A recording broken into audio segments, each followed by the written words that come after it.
Welcome to Transforming Work with Sophie Wade, exploring the future of work.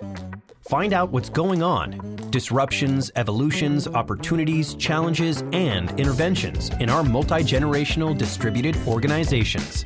With a new tech and talent focus, discover what you need to know to stay upskilled and relevant and ensure your business keeps its competitive edge. Sophie investigates the promise and reality of the future of work now and as we look ahead. She interviews people who are changing work experiences and practices and shares how we can each transition smoothly and successfully to effective and more productive new ways of working. Hi. This episode is about productivity, or rather how to optimize outcomes at work. Productivity has historically been a function of output, tracking the production of goods. With the increase in service businesses and knowledge work, outcomes, results, and deliverables are far more easily and accurately measured, monitored, and managed. These goals are more effective for understanding and improving business and people's performance. When it comes to individual performance, every one of us is motivated differently, whether it is you or any of your team members. We are interested in and energized by different aspects of our work, and or something we accomplish in parallel to our work. We want to find our flow and what stimulates us and generates the focus, intentionality, and accountability we need to achieve high performance at work. The more you can learn about yourself, what drives you, and the specific ways you can be most effective and achieve your ambitions in and outside work, the better you can understand and engage your team and improve everyone's and overall results. It is a fascinating journey of discovery that you can start or improve upon at any age. I'm delighted to be speaking about this with Will Ridgway.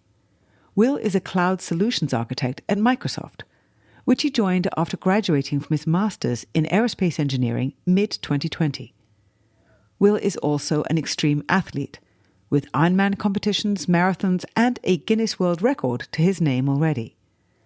Will wanted to excel in his full-time job and be supported by his manager and employer when training for and competing in extreme sports events. So Will had to figure out how to optimize his work time and energy and maximize his results. Hi, Will. How are you? I'm good. How are you, Sophie? I am doing well, thank you. I am very interested to discover what you have learned along your journey. I'm very interested to hear what you have discovered about how you work best, honestly, at a young age, because it's taken me a long time to work out how I work best. I'm still learning and I'm still discovering how to optimize my time and my effort and energies. But you've actually done a lot of work on that. And so I'm very curious because this is pretty much the first job you've ever done out of uni, right? Yeah, so this is my first job after uni, and I think in terms of working best, I think this is very personal to each one of us. But for me, it was a matter of optimizing more my life and my work life. So I would call it a life balance, but finding the right balance into what I wanted to achieve in my personal life, as well as performing at work at the right level to satisfy whoever I needed to deliver to. Yes, and it is honestly very unusual to have explored that so quickly. And I think it does feel like, yes, the circumstances lent themselves to support that journey of discovery that you went on. So you were at the very end of university when the pandemic hit. Is that correct? Yeah, that's correct. March 2020. I was just finishing my master's at university. Okay. And you already had a job at that point set up? Yeah, my job was secured. I had gotten the offer, let's say 3 months or 4 months before the pandemic hit. However, it was uncertain, and all of us graduates had met and were all wondering whether our job was secure when the pandemic hit, because we were graduates, so maybe we were the first one to be let go if anyone was going to be let go. So we were a bit uncertain on that. What were you then anticipating during that period? Because that must have been a pretty challenging several months. But if you're kind of hoping that that job is going to start, normally that would be sort of a fun time to relax and then get prepared for your launch into the labor market. What was going through your heads and your friends' heads at that point? Well, what's going to happen? Yeah, so totally uncertain. Starting a new job should be very exciting. And I had experienced lectures online and finishing a master's thesis online as well. So what I was feeling already with university was very disconnected from the courses, Right. from the learning, but I was finishing it. It was only wrapping up, so it was fine. So I was very uncertain on how my job would be like. I had worked previously for internships in person, so that's what I would be expecting. But there was no previous experience of working remotely yet, especially starting a new job remotely. So how do you meet your coworkers? I know if you've already worked and you've met your coworkers and you will be online, you have that basis. But starting from scratch with nothing in person was very, very special, I would say. So we were kind of skeptical on whether we would be well integrated within the community at work, and that's what I think most of us graduates were the most scared of, I'd say. Right. Then in parallel, you are anticipating or you're waiting to find out what the setup is going to be, how you're going to be onboarded, what that's going to mean. And then you find out with the second lockdown that it's all going to still be online. It's going to be virtual. And as do your friends. They all have the similar circumstances and make the decision, okay, so now what do we do? Yeah, I think obviously with this pandemic, many opportunity can come along, and working virtually, we sort of realize, well, apart from legal requirements of spending X number of years of days in the year in the country you're working in, you can be kind of anywhere wherever you want. So we decided, hey, why don't we just gather as many people as we can and book an Airbnb in the Canary Islands, and then we can kind of mix surfing and kind of beach vibe holidays as well as working, so you would finish work and you could do whatever you want, or you could start to imagine how you could module your work so you would free up some times during the day to experience some activities and then work the rest of the time. So how was the onboarding experience, balancing it out with more community in your physical space with other people there, which helps supplement any feeling of isolation and disconnectedness with your company? But how did you react to that experience? So the onboarding, obviously, when you just start a new job, a new career, you're very keen on anything. So you're very much involved in everything that's going on. You want to participate. But at the same time, being on video calls all day to onboard yourself, your brain needs to relax and needs that social interaction. So obviously there would be, breakout rooms for you to chat with your peers. But these would still be feeling like it's work related. You'd be setting on those call settings, and it wouldn't feel really disconnecting or relaxed. So after maybe a week of onboarding, of going to those breakout room calls to chat to your peers, everyone would get less and less, keen on interacting with each other. So it was quite difficult to balance both, and quite difficult to, as Microsoft itself was experiencing this discovery of how to onboard graduates remotely. We were also trying out the technology of video calls and working online. So it was very new. At the same time, we were keen. At the same time, it's not working perfectly. So very hard to balance both. Yeah, and Teams and Zoom have added all kinds of features since March 2020, but those video calls needed more features as well as functionality to make them work as well as they do now. So you're going through that evolution and you start thinking, okay, well, how can I make this work? Now I'm getting into a rhythm. How can I work better so that I can do more surfing when I want to? So it's an interesting evolution, because I think it was very mainly due because at the start of a new role, the first few weeks after onboarding, there's some sort of lag where you don't strictly directly jump into, hardcore responsibilities and high intensity days of work.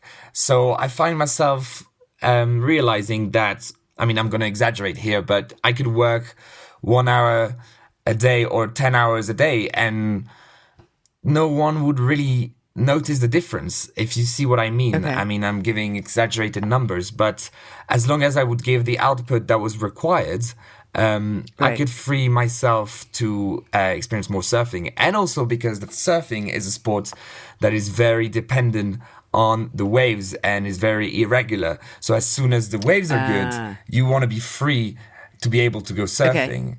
And because you're limited in time, because you're only in the Canary Islands for a certain number of times, of days, you want to be able to experience as much as possible. Okay. So you also have to anticipate the irregularity of the wave. Interesting. Exactly. Okay. You have to be flexible. All right. So what was your plan then? I want to ask very specifically about how you started understanding how you work best. Yes, obviously, during this lull time, you don't have as much work as you anticipate having in the future. But most people who've worked in very structured environments don't know that much about how they work best because they've never had any choice.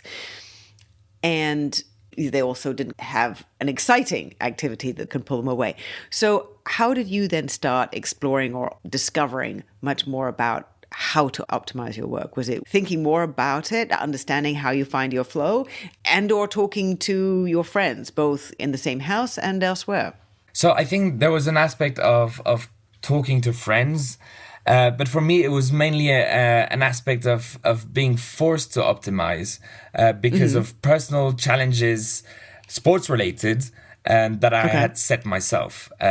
Sports challenges that require a lot of training, meaning I would have to free some times during my day in order to train. So I was forced to try to optimize my work pattern. This was right at the beginning?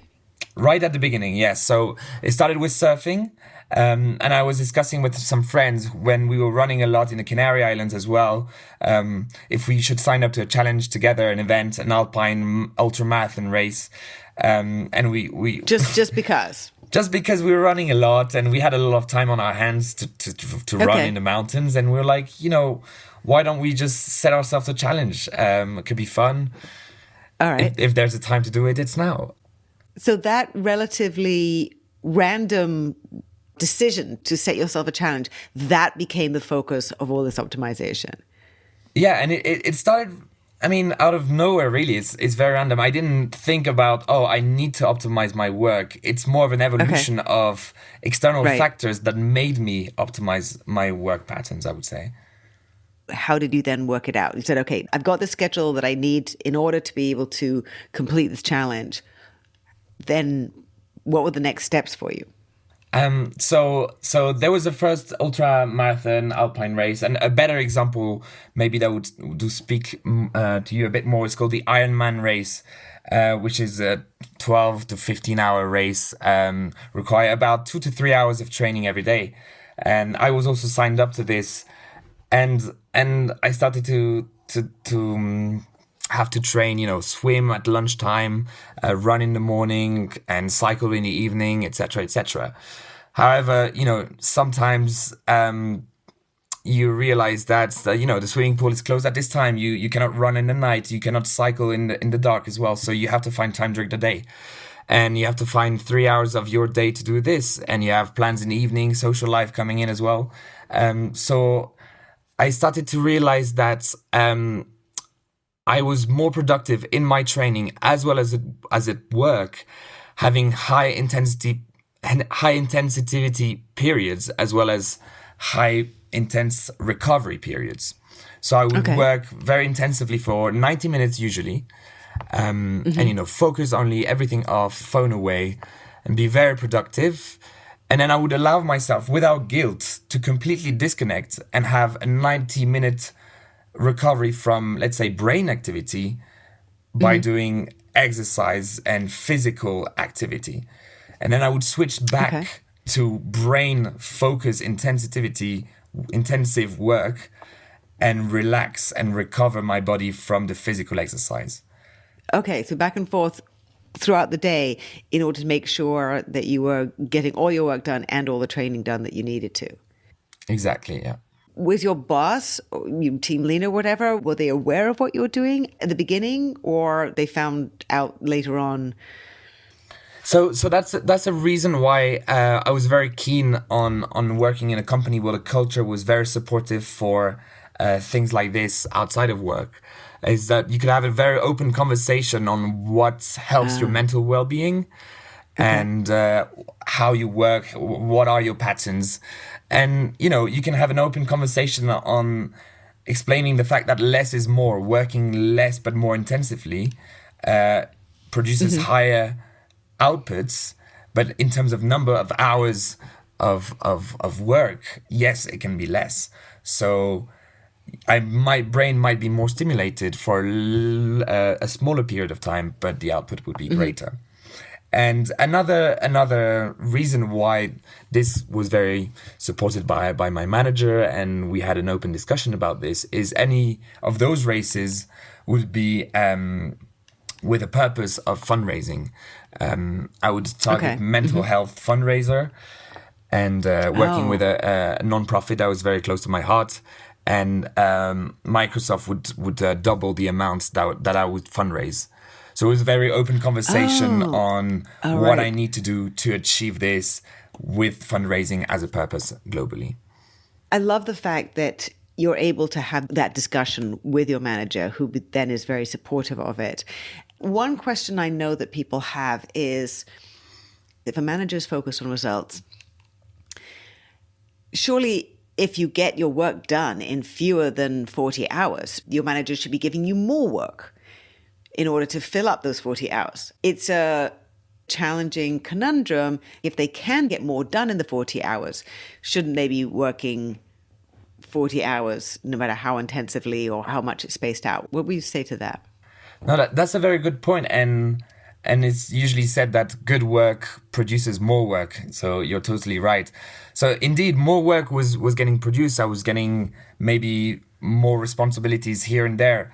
But at some points, I would have maybe busier weeks, sometimes less busy week. And yes, sometimes I would not be able to cut as many corners.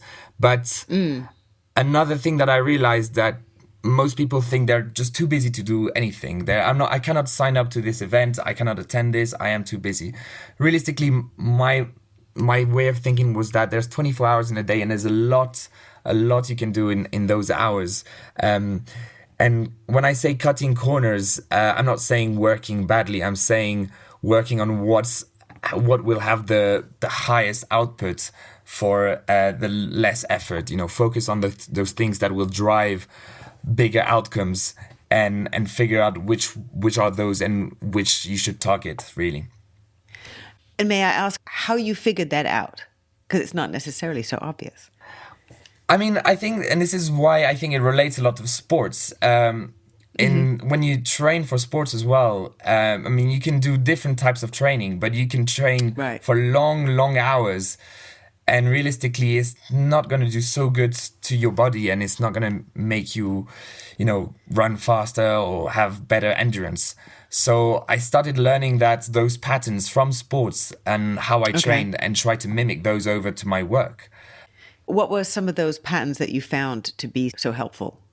Well, I would say this pattern of high intensity bursts of work followed by high period of recovery would be definitely one of them. Training very intensely for a shorter period of time would lead to very good outcomes. Doing interval sprinting rather than 4-hour long endurance race. Got it. And at the same time, were some of your friends doing the same? Were they also doing the Ironman training, so you had a buddy to keep you on track? Because sometimes that must have been pretty hard, right? Yeah, I was lucky to have not a training buddy, but more of a mentor, a friend who's one of my best friend and had done the Ironman race previously, and he would hold me accountable for my training, and I knew that he had completed it in a good time, and I had this kind of inner competition with him and with my own self that I wanted to do as good as him at least. And he was helping me train. So that was also another part of accountability that would help me responsible. But at the same time, I would say the fundraising incentive that I had would very much hold me accountable to what I wanted to achieve in those races. Not only had you connected the fundraising in order to make sure that you would finish and do the goal, but also that was pushing you to raise more money. That goal then became another multiplying factor in terms of your dedication. Yes, so I would say, so I always said that you should, go for the big, hairy, audacious goal. And this is a quote from I think Jim Collins. It's a concept by him, and it's something that I try to incorporate in everything that I do. Signing up to a race with friends out of nowhere, just aim big, and you will figure a way to do it. You're not too busy. You will figure a way. Aim to do a big fundraising, and this will hold you accountable to your race because you've raised that much money, so you can't disappoint then the charity that you're helping or the people that have helped you fundraise. Train with people. It's like work with people as well, because many times I would wake up in the morning and we had said with some friends, let's go training at 4 a.m., let's climb this mountain. And we had committed to that the night before. And I know that if I was going to go alone, I would have woken up at 4 a.m. and I was just put snooze and gone back to sleep. No. But the fact that you're training with friends holds you accountable because you've committed to those people to go and do something together. And it's the same with work. If you've committed to do something and you're accountable and you're owning what you're doing, then you will feel the pressure to accomplish it.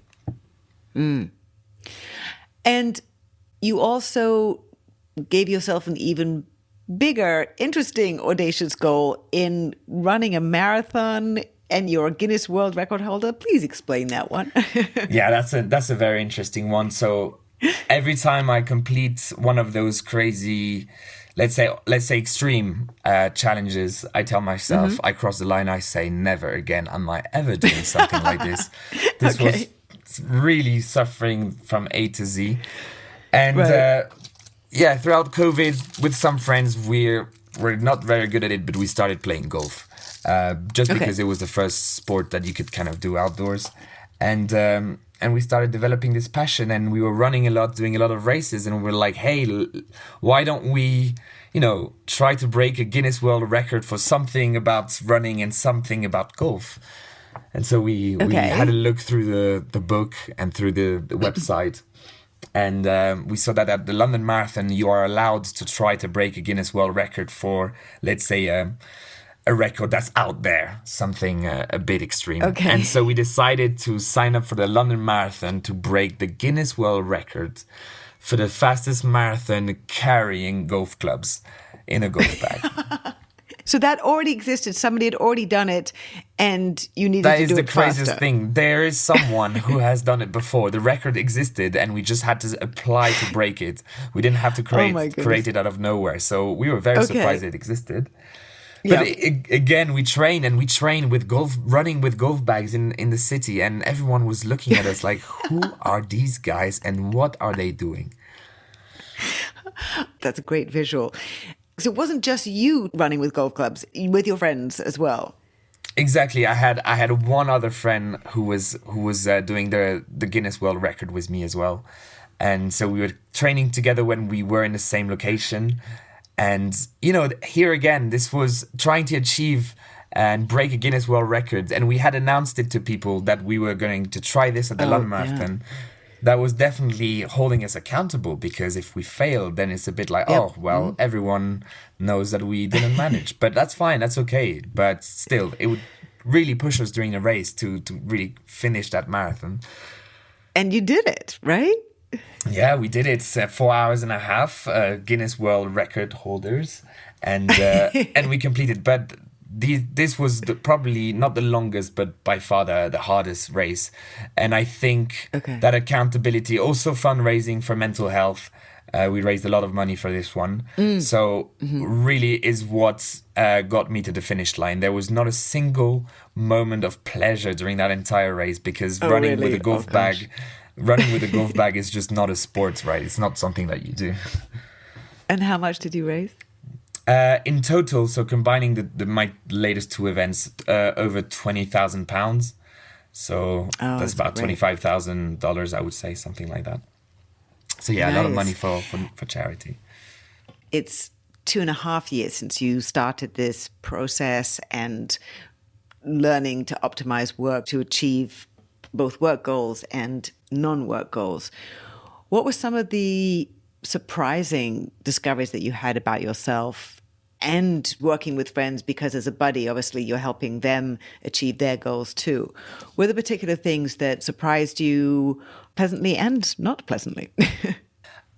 So something I've noticed, and I had to kind of deal with from time to time, just as jokes, is, whether it would be my parents or some of my peers asking me, but Will, when do you work? You're training, you're always kind of experimenting, like, yes, I see you on your laptop some hours during the day, but, and I think one of the biggest things I've learned is how to deal with guilt. Okay. When you're aware of the model that you're working by, and you know that what you're doing is working and it's producing good outputs, good performance for work, that you're delivering results, and that you're performing well outside of work, accomplishing some achievements, you start to feel better and better about the fact that you're investing in yourself, and you feel less guilty from having that model of work that is basically is non-standard. It's not 9 to 5 in an office, working in front of a computer. It's very much more like a flow throughout the day. So that was one of the main learnings, and I've fine-tuned it along the way. And it's this basic principle of, I would say, micro-steering. If there's a bit of guilt coming in, I know that it's time that I need to really produce something at work. And once I've produced a big thing, there's this micro steering that tells me, look, now you can turn left a little bit and you can invest in yourself. So it's this fine tuning that has been developed throughout the last 3 years, I would say.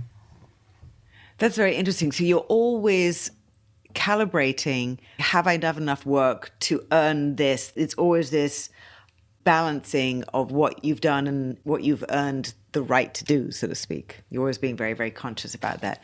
That's really interesting. This was not something that just came from one day to the other, where suddenly I had this fine-tuning system.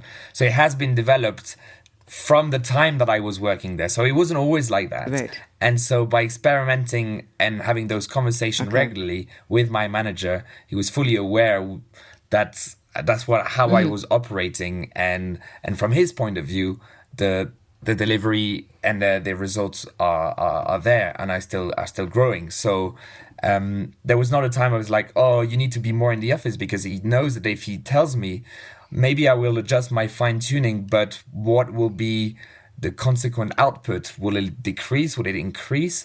Will it maybe increase in the short term, but it will decrease in the longer term, because putting boundaries, I will not have as much time to experience things outside, so I will not have this fine tuning anymore in the same way.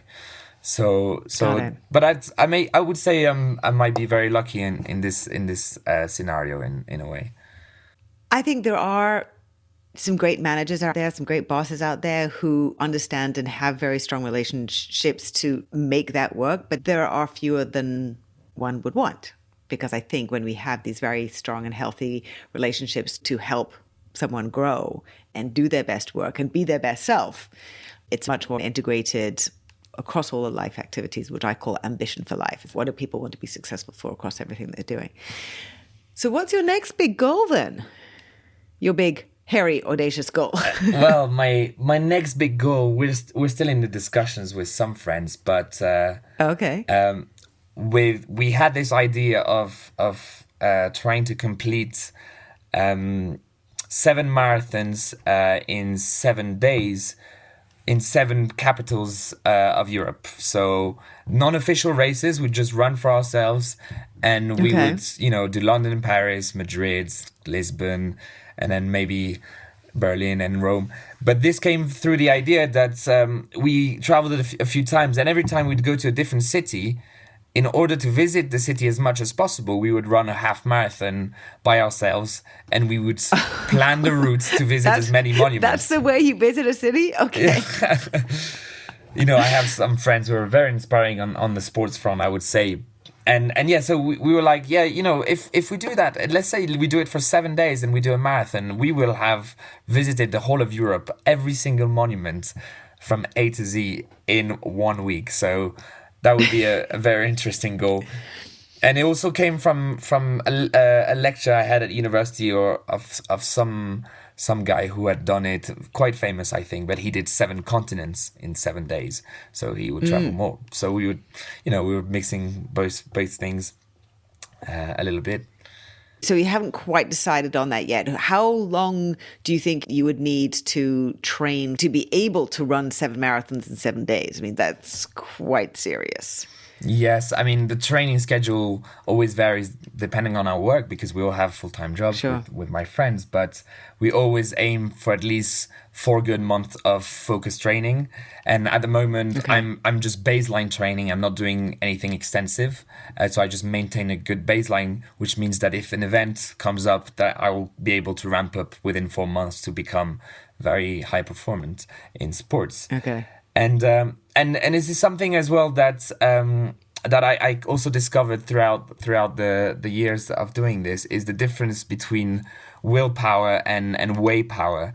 And willpower being what you want to do, what you want to achieve. It's great that you want this. And way power is more, how are you going to do it? And the means that you use. And this is also very similar at work. And for example, training, for a lot of people I know who are struggling with motivation to go on a run, they know they want to go on a run. But for me, at the beginning, I hated running. And the first thing that got me running was just to put my running shoes next to my bed in the morning. So these are just the first shoes that I slip into the morning. So you're removing layers every time. If I maintain a baseline, I remove the layers to a high level of physical strength. If I put the shoes next to my bed, I remove a layer to being outside of the door with the shoes on ready to run. So it's just removing layers as much as possible. And making the way happen more easily. I like that a lot. I mean, I have dogs, so they get me up and they get me out. So that's automatic, because they also need to pee. And if I don't take them out, one of them will pee inside. But there are other things, there are other habits I want to set up. And I really like the idea of finding the ways, reducing the barriers. It's very helpful. What haven't I asked you about this whole experience, where you are now, what you've learned, and how you're using that as you move forward? But I should have done. Why am I doing all these events? Why do I have, what is my also internal locus of control, my internal goal within myself to do all these events? Yes, I want to achieve those challenges, but there's something else. And for me, it's to inspire as many people to discover what I have discovered through sports. And I think sports can be one of them, but there's other hobbies that can probably lead to that. Anything that requires a lot of focus, a lot of training, could be, a musical instrument, singing, anything else. But something that really you can hold yourself accountable and have a goal. And by experimenting with, I think, your body, which is a machine. For me, it's a machine full of muscles and blood vessels that are connected. And we need to experiment with what has been given to us. And by experimenting with that, you will end up learning a whole bunch of things along the way, which I have started to learn. I would not say I'm an expert, but I wish everyone to experiment and try out what they can do with their body, with their with their lungs, with their voice, anything, and then commit to something and find out this internal and external accountability, this fine-tuning for themselves to shape their way of working, their way of living in a better format, I would say. That's very powerful. And I love the fact that it started randomly and then it became something that now is a passion and a purpose for you. And then my last question kind of feeds directly from that. What can somebody do today, tomorrow, who's listening, to help put them on that path, to go from the will to the way? Well, I would say the first thing to do is a bit of an internal work on ourselves, and an internal discovery, I would say, to discover what really drives your energy patterns throughout your week, throughout your month. Is it really just the weekends and socializing, or is there a little other element that you can use, that you can leverage, and you can find something that could drive that could drive you somewhere? So discover your energy pattern, I would say, is the first thing. And then the second thing is, once this mapping of your life basically has been done, you can try to figure out how to hold yourself accountable to achieve this. And I think this is one of the main reasons why New Year's resolution don't work, is the only accountability that you have is the fact that you made the list of something you want to achieve, but there's nothing holds you accountable. So the mapping has been done with what you want to achieve, but the work to hold yourself accountable and to map the way power, the how you're going to do it, hasn't been done. And you know, the way power is actually a very simple task to do. It's just of how to get from point A to point B, and just have to think of the steps and think of how to remove as many steps as possible for you to get to where you want to do.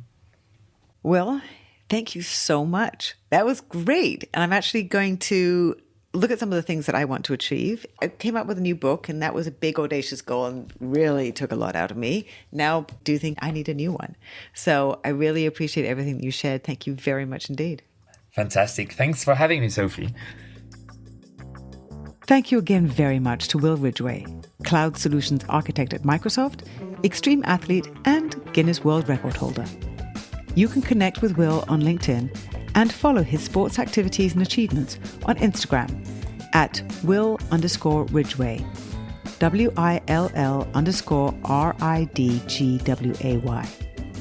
Immediate action tip. Discover what drives your energy patterns. Work out how to hold yourself accountable.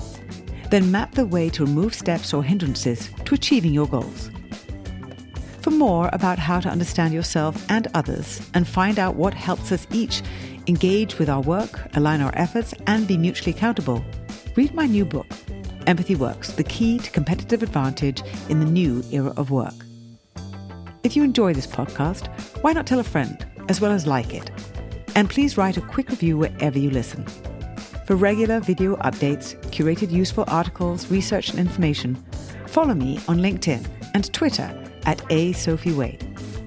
For more information to help navigate this period of transformation, you can also sign up for my Work in Progress newsletter on LinkedIn and my blog, which is available on sophiewade.com and flexelnetwork.com. Until next time.